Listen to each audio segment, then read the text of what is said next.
Hello everyone, welcome to PoK series.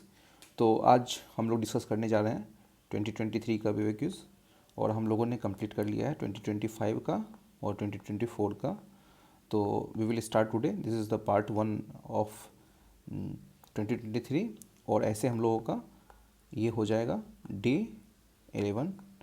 तो मैं बता दूं, इस वाले पेपर में जो कट ऑफ गया था वो 75 गया था। क्वेश्चंस अच्छे हैं और देखते हैं, चलिए स्टार्ट करते हैं। क्वेश्चन नंबर फर्स्ट कह रहा है कि कौन सा फॉलोइंग स्टेटमेंट, इसमें कौन सा ऊपर का स्टेटमेंट सही है। तो Jhelum river passes through the Wular lake, हाँ ये बिल्कुल सही स्टेटमेंट है। झेलम रिवर क्या होता है, उलर लेक से पास करती है। उलर लेक के बारे में एक इन्फॉर्मेशन यहाँ पे ये है कि उलर लेक जो है एक टेक्टोनिक लेक है दोस्तों, टेक्टोनिक लेक है। 90 में रामसर साइट में इसको ऐड किया गया था और ये लार्जेस्ट फ्रेश वाटर लेक है, फ्रेश वाटर लेक है। तो ये स्टेटमेंट बिल्कुल सही है। Krishna river directly fades Kolleru lake, ये स्टेटमेंट गलत है दोस्तों। कोलेरू लेक को कृष्णा रिवर फेड नहीं करती है, बल्कि कोलेरू लेक को जो रिवर फेड करती है उसका नाम है बुदामेरू रिवर एंड तामिलेरू रिवर। ये दोनों कृष्णा की ट्रिब्यूटरी है और ये कोलेरू लेक को फेड करती थी, ये गलत हो गया। Meandering of Gandak river from the Kawar lake, Kawar lake आपको बिहार में पड़ेगा। और मींडरिंग मतलब ऐसे ऐसे चलना, मींडरिंग से जो है इस लेक का फॉर्मेशन हुआ, ये स्टेटमेंट बिल्कुल सही है। बट गंडक रिवर से नहीं हुआ है, बल्कि आपको बूढ़ी गंडक से हुआ है, बूढ़ी गंडक से हुआ है। तो देखो इसका आंसर क्या होगा, ओनली वन। सेकंड पे देखते हैं, कमरजार पोर्ट जो है, मुंद्रा पोर्ट और विशाखापट्टनम पोर्ट के बारे में दिया हुआ है। कमरजार पोर्ट ये देखो, first major port in India registered as a company, ठीक है। Mundra port largest privately owned port in India, Visakhapatnam largest container port in India. तो दोस्तों मैं आपको बता दूं कि लार्जेस्ट प्राइवेटली ऑन्ड जो पोर्ट है वो बिल्कुल जो है मुंद्रा पोर्ट ही है, इसको जो है अडानी ऑन करती है। और जो लार्जेस्ट कंटेनर पोर्ट है इंडिया का, वो इस तरीके से यहाँ पे आपको दिख रहा है कि वो विशाखापट्टनम दिया हुआ है। ये स्टेटमेंट बिल्कुल गलत है दोस्तों, विशाखापट्टनम जो है वो लार्जेस्ट कंटेनर पोर्ट नहीं है। करमजार पोर्ट के बारे में दिया हुआ है कि फर्स्ट मेजर, ये गलत हो गया। अब ये देख लेते हैं, first major port in India registered as a company, ये बिल्कुल सही स्टेटमेंट है दोस्तों। ये पहली ऐसी पोर्ट थी जो इसको आपके मतलब कंपनीज एक्ट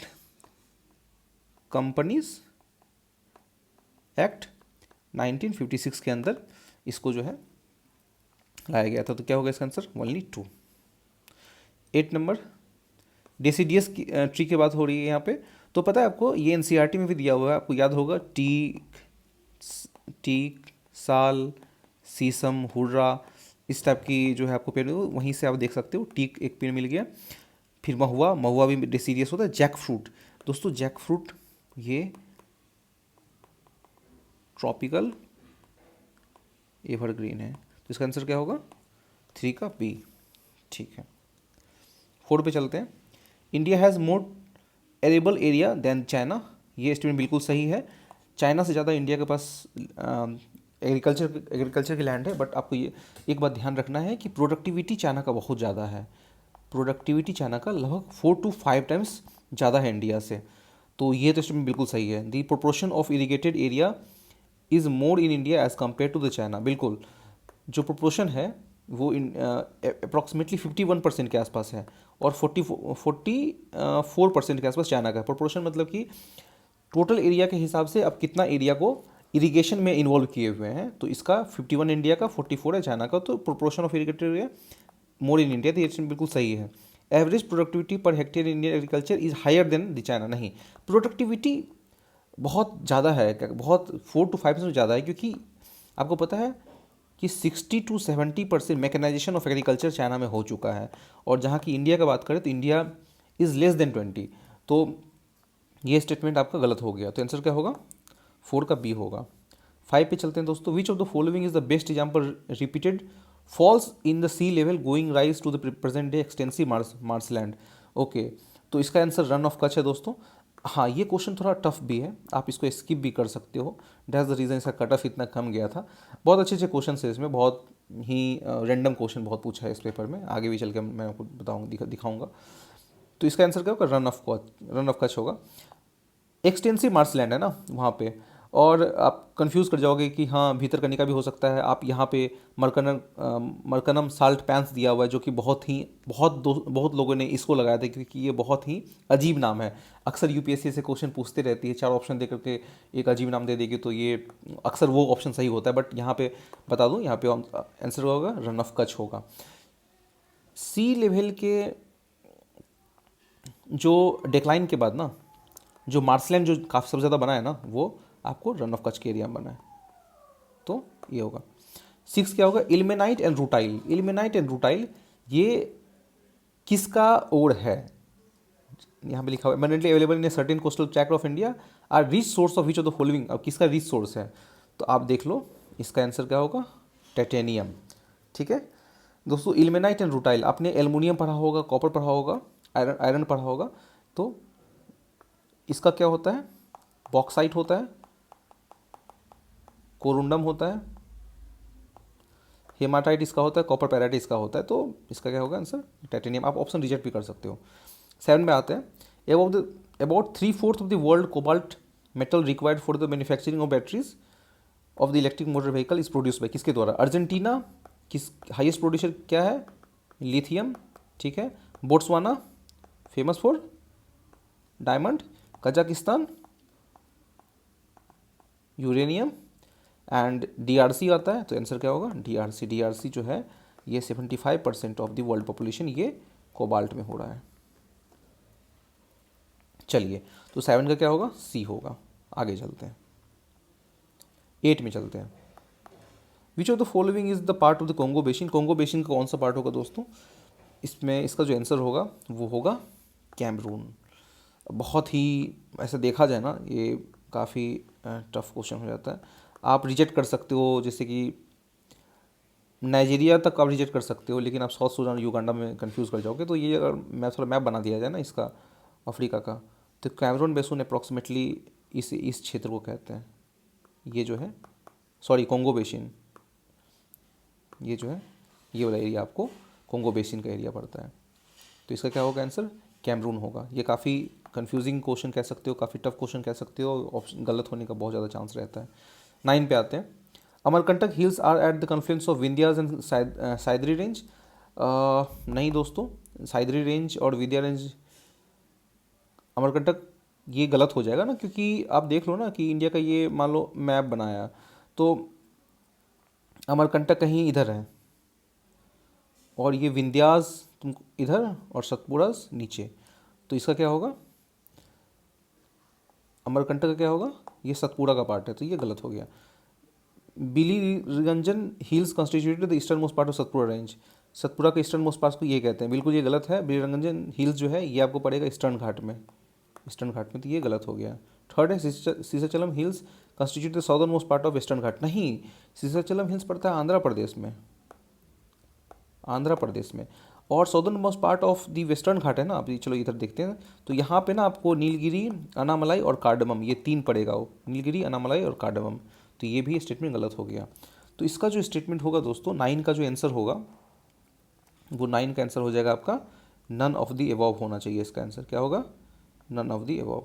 ठीक है, 10 में आते हैं, with respect to the India's project on the connectivity on following statement, east west corridor under golden corridor project connect the Dibrugarh to sir. कितना फैक्ट दिया हुआ है, मैं आपको इससे पहले वीडियो में बताया था ना कि अगर फैक्ट कहीं ज़्यादा हो ना, तो उसके गलत होने के चांसेस, इनकरेक्ट होने के चांसेस बहुत हाई हो जाते हैं, और जेनरिक स्टेटमेंट अगर हो तो वो सही होने के चांसेस हाई हो जाते हैं। तो ये दोनों आपको ध्यान में रखना है। तो यहाँ पे देख लेते हैं, यहाँ पे क्या दिया हुआ है। यहाँ फर्स्ट ऑप्शन ये दिया हुआ है कि ईस्ट वेस्ट जो गोल्डन ट्रायंगल है वो कनेक्ट करता है डिब्रूगढ़ एंड सूरत। ये ऐसे स्टेटमेंट गलत है दोस्तों। ट्राइलेटरल हाईवे कनेक्ट द मोड़े इन मणिपुर। देखो मोड़े एक पहला फैक्ट, दूसरा फैक्ट चियांग माई तीसरा फैक्ट, और थाईलैंड चौथा फैक्ट, और ये 5वां फैक्ट। 5 फैक्ट है, FACT फैक्ट 5 फैक्ट है ये, तो इसको ऐसे काटो। Bangladesh China India Myanmar economic corridor connect the Varanasi, पहला fact, in Uttar Pradesh with the Kunming in China. ये भी स्टेटमेंट गलत है दोस्तों, इसका क्या होगा, नन ऑफ द अबव होगा। 10 का क्या होगा, डी होगा। ऐसे ये क्वेश्चन आप स्किप भी कर सकते हो, अगर आइडिया नहीं हो ना प्लीज़ इसको स्किप कर दीजिए। 11 का क्या होगा, देखते हैं। Statement 1, India despite having the uranium deposit depends on coal for the most of the electric product. बिल्कुल, भारत का जो इलेक्ट्रिक प्रोडक्शन का रिस्पॉन्सिबिलिटी अभी मैक्सिमम तो अभी कोल नहीं उठा रखा है, हालांकि हमने रिन्यूएबल एनर्जी में भी काफ़ी काम कर चुका है। तो ये तो स्टेटमेंट सही होगा, तो आप ऐसे भी मार सकते हो ना। 1 इज, फिर सेकंड देख लेते हैं। Uranium enriched to the extent of at least 60% is required for the production electricity. नहीं दोस्तों, 60% ना आप न्यूक्लियर रिसर्च के लिए कर देते हो, इलेक्ट्रिसिटी प्रोडक्शन के लिए 60% करने की ज़रूरत नहीं होती है। न्यूक्लियर रिएक्टर में या फिर कह लो कि आप कुछ एडवांस लेवल का न्यूक्लियर बॉम्ब बना रहे हो तो आप तब टेस्ट करते हो, तो फिर ये 60% तक एनरिच करते हो, लेकिन ये इसमें गलत हो जाएगा। तो 1 is true and second is false. तो 1 इज़ ये क्या होगा, 11 का सी होगा। 12 में आते हैं। Marsupials are not naturally found in India. बिल्कुल ये स्टेटमेंट सही है। मार्सुपियल्स कौन होते हैं ना, जैसे मान लो कि कंगारू हो गए, अपने बच्चे अनडेवलप्ड होते हैं और ये अपने बच्चे को अपने पौंच में उठा करके हमेशा वो कैरी करते हैं और वो बच्चे उस पौंच में जाके डेवलप होता है। तो ये तो बिल्कुल सही है। Marsupial can thrive only in mountain grassland and with no predators. कितना एक्सट्रीम स्टेटमेंट है, एक्सट्रीम। क्या आपको लगता है कि मार्सुपियल कोई प्रीडेटर ही नहीं होगा? बिल्कुल गलत। तो क्या होगा, 1 एंड 12 का क्या होगा, सी होगा। 13 में आते हैं। Invasive species specialist group develop the global invasive species belong to which of the following organisation. तो इसका जो आंसर होगा दोस्तों वो होगा IUCN। आपको पता है कि जब इंडेंजर्ड की बात करें या फिर आप कह लो कि वल्नरेबल की बात करें, थ्रेटन की बात करें, लिस्ट कंसर्न की बात करें, एक्सटेंट की बात करें, तो वो IUCN की लिस्ट में रेड बुक में ही जाके वो होता है। तो इसका आंसर क्या होगा, 13 का ए होगा। ठीक है। 14 में आते हैं। Lion tail macaque, Malabar civet और सांबर डियर। इसमें ये कह रहा है दोस्तों कि अब इसमें ये क्वेश्चन आप देखो, ये क्वेश्चन ऐसे कभी टफ हो जाता है। मतलब इसमें कह रहा है कि नॉक्टर्नल कौन सा है। नॉक्टर्नल वो होते हैं जो आपको रात के समय में एक्टिव होते हैं और दिन के समय में वो सोते रहते हैं। तो ये क्वेश्चन भी अच्छा खासा टफ है, आप इसको स्किप भी कर सकते हो। बट मैं आपको बता देता हूँ एक चीज़ और, कि डियर की बात जहाँ तक आती है, थर्ड में देखो सांबर डियर की बात जहाँ तक आती है, आपको लगता है कि आप डियर जो है वो आप ऐसा होता है कि वो आप रात में देखते हो। नहीं, आप जू चले जाओ, आपको हमेशा डियर दिखेंगे। आप कहीं भी चले जाओ डियर दिखेंगे। किसी भी हैबिटेट में रह रहे हो तो आपको दिन में ही वो डियर दिखेंगे। तो ये सही होने का ज़्यादा चांस है। सॉरी, मतलब कि नॉक्टर्नल नहीं है ना, ये गलत हो जाएगा ना, सांबर डियर तो नहीं होगा। ठीक है। अब 1 2 देखते हैं। तो इसका मतलब ये 3 तो नहीं होगा। चलो अब 1 2 देखते हैं। लायन टेल मकॉक और मलाबार सिवेट। तो इसमें आप ना रिस्क ले सकते हो। इसमें क्या होगा, जिसमें आपको नॉलेज का काम आएगा। तो अब यहाँ पे क्या है कि लायन टेल मकॉक ना, ये आपको वेस्टर्न घाट की इसकी मतलब इंडेमिक स्पेसीज है ना ये वेस्टर्न घाट। और मालाबार सिवेट एक्चुअली ये आपको यही एक आंसर है, मालाबार सिवेट, और क्रिटिकली इंडेंजर्ड है। और यही एक ऐसा जानवर है इस तीनों ऑप्शन में से जो आपको सनसेट के बाद ही एक्टिव होता है। तो इसका क्या होगा, 14 का क्या होगा, 14 का ओनली 1 होगा। लायन टेल मकॉक नहीं होगा बल्कि मालाबार सिवेट होगा। 15 में आते हैं। इसमें देखो ये क्वेश्चन ना काफ़ी मतलब मैं बहुत वेग क्वेश्चन लगा मेरे को। कुछ भी पूछ रहे हैं मतलब इसमें कह रहे हैं कौन से ऑर्गेनिज्म जो है वो वैगल डांस परफॉर्म करती है। तो बटरफ्लाइज, ड्रैगन फ्लाइज, हनी बीज, वास्प। अब एग्जामिनेशन में बैठ करके फिर इसको सोच पाना बहुत मुश्किल है। वैसे आंसर जो होगा वो हनी बीज होगा। वैगल डांस मतलब कि एक मूवमेंट होता है ना, ऐसे ऐसे ऐसे मूवमेंट उस तरीके से चल रही है और पीछे जो भी हैं उनके वो सबको उसी पाथ को ट्रेस वो उसी को फॉलो कर रहा है। तो मतलब इस तरीके से हो गया ये वैगल डांस। तो क्या होगा इसका आंसर, 15 का सी होगा। और बटरफ्लाइज, ड्रैगन फ्लाइज और वास्प, इनका एक अलग तरीका है। तो चलिए 16 पे आते हैं। अब देखो बहुत आसान क्वेश्चन है 16 का। सम मशरूम हैव मेडिसिन, कितना ये जेनरिक स्टेटमेंट है। सम मशरूम, कुछ मशरूम के पास मेडिसिनल प्रॉपर्टीज हो सकते हैं। बिल्कुल, दुनिया में इतने प्रकार के मशरूम है, हो सकते हैं किसी के पास। Some mushroom have the psychoactive properties, हो सकता है। Some mushroom have the insecticidal properties, बिल्कुल ये हो सकता है, क्यों नहीं हो, कुछ मशरूम होंगे। Some mushroom have the bioluminescent properties, ये हो सकते हैं। इसका आंसर क्या होगा, ऑल फोर, ऐसा कुछ आ जाए ना कि सम सम सम सम सम करके कुछ स्टेटमेंट अगर बनता है तो यूपीएससी के इतिहास में आज तक ये मैंने देखा है कि 100% जहाँ ऐसा लिखा होता है सम, तो ये सही होता ही होता है। 17 में आते हैं, दे बिल्ट नेस्ट। अब इसमें लिखा हुआ है इंडियन स्क्वायरल के बारे में, ये स्टेटमेंट कह रहा है कि they built nest by making the bureaus in the ground. ये स्टेटमेंट बिल्कुल गलत है दोस्तों, ये ग्राउंड पे नहीं बल्कि ट्री पे ही शायद कोई नेस्ट बनाती है।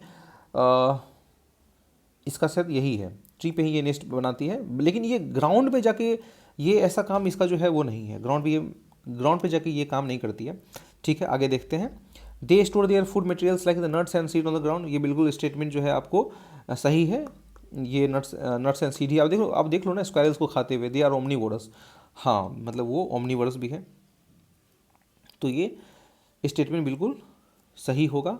अब मतलब यहाँ पे ना सिर्फ प्लांट डाइट पे ये एग्जिस्ट नहीं, मतलब स्क्वायर का लाइफ एग्जिस्ट नहीं करता, बल्कि ये अलग अलग चीज़ों को भी ये खाता रहता है। तो आप ये कह सकते हो कि ये ओमनीवेरस है। ये कभी कभी इंसेक्ट को भी खा लेता है, कभी कभी स्मॉल एनिमल्स को भी खा लेता है, छोटे छोटे एनिमल्स जो होते हैं इसको भी खा लेता है। तो ये आप कह सकते सही है, लेकिन ये स्टेटमेंट बिल्कुल सही है। They do not make the bureaus in the ground. अब वो मतलब ये कह लो कि वो भाई चूहा वाला काम नहीं है इसका कि खोदा और रहने लगा। मैंने आज तक नहीं देखा किसी स्क्वायर्स को ऐसे चूहा, इसको आप ऐसे काट सकते हो चूहा वाला खुद करके और इस तरीके से वो ऐसा रह रहा है, नहीं है। हमने देखा है कि भाई वो बिल्डिंग के ऊपर कूद रहा है, इधर से उधर भाग रहा है, वो ऐसे 90 डिग्री पे चल रहा है, तो आप यहाँ पे कट कर सकते हो। तो इसका आंसर क्या होगा? 17 का बी होगा। 18 पे आते हैं। Some micro organism can grow in environment with temperature above the boiling point of the water. बिल्कुल, कुछ माइक्रो ऑर्गेनिज्म ऐसे कर सकते हैं ना, बोला ना सम का जहाँ आ जाए, सम जहाँ आ जाए मारो, खींच करके मारो, ऑल 3 मारो। Some micro organism can grow in environment with temperature below the freezing point of water. अच्छा ठीक है, हो सकता है, क्यों नहीं हो सकता? एंटार्क्टिक में रहते तो है ना, आर्कटिक में रह तो रहा है ना, इतना रिसर्च हमारा कर रहा है वो भारती मैत्री, काम ही क्या है उनका। Some micro organism can grow in highly acidic environment with pH below 3। बिल्कुल हो सकता है, क्यों नहीं हो सकता है। आप देख लो यहाँ भी सम वाला था, 4 सम, चारों सही है और 3 सम, तीनों सही है। 19 में आते हैं। अब देखो कितना, मतलब इसको मैं कहूँगा घटिया question. Which of the following make the tools and stick of the storage scrap insect from the hole with the log of wood. तो इसका आंसर क्या होगा? 19 का क्या होगा? इसका बी होगा, ओरांगुटान। ये क्वेश्चन काफ़ी टफ है, आप इसको स्किप भी कर सकते हो। 20 पे आते हैं। अब इसमें क्या है कि वो कह रहा है कि इस स्टिक से फिर आप जो है वो किसी ट्री के होल में फिर वहाँ से आप अपने खाने का व्यवस्था कर रहे हो, इस स्टिक से निकाल रहे हो। तो ये इसका आंसर क्या होगा? 20 पे आते हैं। In the making how many of the above are hydrofluorocarbons used. दोस्तों ऐसे अगर क्वेश्चन आ जाए ना तो प्लीज़ ऑल मार देना, 90% केस में ये हिट कर जाएगा। लेकिन बट यहाँ पे ना यूपीएससी ने जब ऑफिशियल आंसर के निकाला था ना, तो लुब्रिकेंट इसका आंसर नहीं होगा, बल्कि इसका आंसर 3 होगा। मैं फिर भी बोल रहा हूँ, अगर आपको वो क्वेश्चन आ रहा है तो प्लीज़ आप अच्छे से बना लीजिए, आंसर को मार लीजिए। अगर आपको नहीं आ रहा है तो प्लीज़ ऑल मान के चलिए, क्योंकि ये 99% केस में ना ये इस तरीके से होता है कि ऊपर वाले दिए हुए चीज़ों को मैं कहाँ इस्तेमाल कर सकता हूँ, ऐसे कोई स्टेटमेंट आ जाए तो बिल्कुल वहाँ पे ऑल आंसर होता है। तो फिर भी इसका आंसर ओनली 3 है, लुब्रिकेंट नहीं होगा। एरोसोल, फोम एजेंट और फायर रिटार्डेंट को जो है हम इस्तेमाल कर सकते हैं एज अ हाइड्रोफ्लोरो कार्बन यूज। तो but answer will be 3, but ऐसे में आप 4 मारना प्लीज़, क्योंकि आप अगर 5 में से दिमाग लगा के आप 1 मार दोगे, 2 मतलब 1 2 में आप एडजस्ट कर दोगे। मैं कह रहा हूँ कि अगर 5 का 5 मारोगे ना उसमें 4 सही हो जाएगा। तो ठीक है दोस्तों, हम आगे चल के नेक्स्ट क्लास में 21 to 40 करेंगे। अभी फ़िलहाल इतना ही रखते हैं और थैंक यू सो मच जुड़े रहने के लिए।